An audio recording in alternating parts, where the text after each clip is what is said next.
So, as I told you after that debacle at NABJ, Harris Faulkner ran to Fox News and began babbling. But here's a Mm-hmm. clip that I didn't hear. Here she is basically insulting Rachel Scott and Kadia Gorba about how the interview went with Trump. Listen to Harris Faulkner on Fox News. Walks out on stage and not a greeting to acknowledge it's been 18 days at that point since you survived an assassination attempt. We're going to ask you tough questions, but Mr. President, welcome, and we're glad you're still here. Yeah. I mean, it didn't take much to show humanity, and in that moment, I was so disappointed that that didn't happen. I couldn't control it, but it got things off to an emotional start. And you and I both know that once that happens and you're interviewing someone, there is an agenda. And I'm glad you guys played a clip of that, because America and the journalists in the room, who, by the way, sat and listened, some were laughing along with the president, little jokes and quips he was making. There were some critical in the audience, too. But it was expressed respectively, or respectfully, rather. There was a way to have taken some of the energy out of that moment, though, with that reporter. With that reporter. Mm. Your thoughts, Reese? Well, who's running for president? When you're running for president, you're supposed to be the one that's conducting yourself like you have votes to win and you have votes to lose. He conducted himself exactly how he wanted to conduct himself. That had nothing to do with Rachel Scott. Rachel Scott repeated back his own words. She wasn't reacting to a characterization of his words. She wasn't reacting to allegations thrown at him. She didn't talk about how you've been twice impeached and how you have facing 91 counts. She repeated his words, and it didn't sound good ringing in his ear. And so he decided to clap back. But this is not a Rachel Scott thing. This is the Donald J. Trump thing. He's a degenerate who disrespects women. He holds women in very low regard. He doesn't like being challenged. He's a bully. He's a racist. So everything that we saw is 100% on brand for Trump. It would have been different if he wasn't that guy, but she came at him and he was like, "Oh, you bringing me out of character." What we saw was not a reflection of Rachel Scott. It was a reflection of Donald Trump. He knew what he came there to do. He already knew he don't give a damn and he can clap back at anybody that he wants to. And for her to sit up there and try to act like he was provoked as opposed to recognizing that this is who he is embarrassing for her. I try not to dog her out too much because I'm like, hey, she a black woman, she doing her gig, whatever. I don't think she's not significant enough for me to even drag her like that. But for her to get up there and throw her under the bus, that was fucked up. So that I don't like that.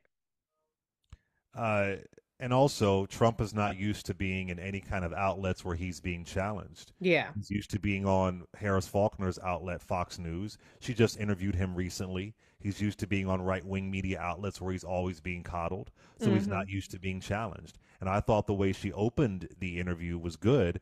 Let's get the elephant out, there's Yeah. the elephant in the room, listed what he said, and you're trying to get black votes. And he showed you, I don't give a damn about black votes. I Mm-hmm. said what I said, and now I'm going to blame you for citing my record, my words back to me. Now it's you.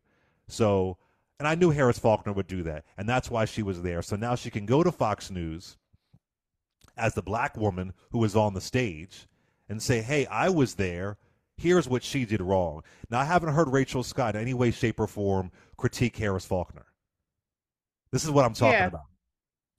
She played a particular role, and it's a dangerous role to play because dictators get in power via propaganda, via media. And any of his enablers, whether they are in Congress or whether on right wing media outlets, you are playing a particular role, and it's dangerous and it's shameful. And I believe she knows exactly what she's doing. So, of course, she would go out there. Rachel Scott was the one person who shined, who remained respectful, who did not get loud, who kept her cool when I know many folks couldn't, who held him accountable as any journalist should rather, more than I've seen anybody do over the past few years. And Harris Faulkner goes on her outlet and I would say just disrespectful to her. So yeah. Well, I think we have different ideas of shining, Henry. I don't know. I think she she You don't shined think at all. No, I I think think she that did. she was professional. She was respectable.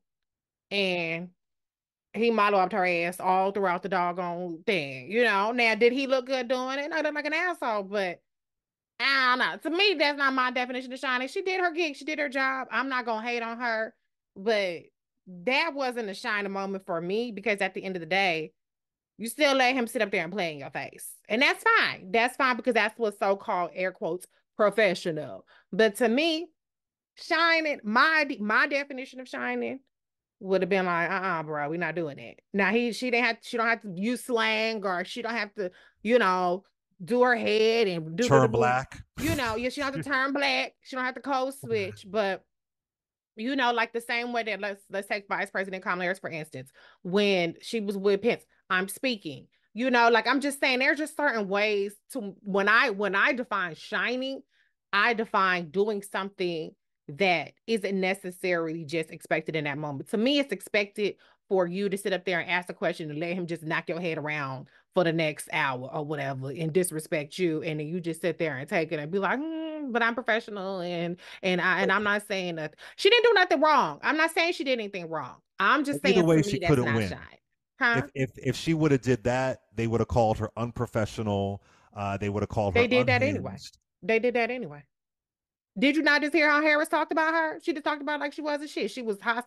They did that anyway. That's the whole point. That's what I'm saying. Like people always feel like you can't win, and so let's comport ourselves a certain way, and they still say the same shit about you, and you just let them knock your head around. That's it. But I'm not saying she did anything wrong, and I'm not saying that she did anything bad because I know people gonna be like, You "Why just are you didn't feel trying to like it be was a down on her?" shining moment. Yeah. That's my distinction is not that she did anything bad. I don't think that she shined. I think that she got her head knocked around and she was disrespected and violated over and over and over again. The same way that they did Ketanji Brown Jackson at them hearings, and they made her out to be everything but a child of God. I'm just saying that we have been trained to believe that the right thing to do was to sit up there with a stiff upper lip and take it and just maintain our composure.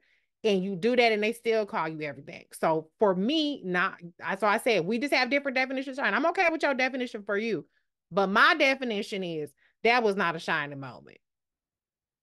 Fair enough. Fair And then enough. the only thing I was like, and also like I said, I think it's unfortunate she was treated that way. I think it was fortunate she was left hanging. Unfortunate she was left hanging, but she wasn't a victim. Like I said, all this was predictable. So when you walk up in there, you know that Donald Trump gonna rip your head off. You know what I'm saying? So that's what you signed up for. Maybe you thought you was special, you was different, you was gonna be able to take it to him and come out unscathed. But that's the man that's gonna rip your head off. So unless you're ready to match energy and rip his head off right back, or if you felt like, well, I already got my punch in, if I just get knocked around, that's okay. But I think she did what she signed up to do. It came out exactly how anybody who's paid attention would expect. And so she, it's debatable whether she elevated herself. She has more people talking about her. So maybe it's a win for her, but I don't look at her as like, oh, woe was her victim or what. I'm not saying you're saying that, but I'm just saying she signed up for it. She's a big one. She's a big girl. I mean, she put her big girl panties on. She got out there. She did her gig. And to me, it's like, that's what you signed up for.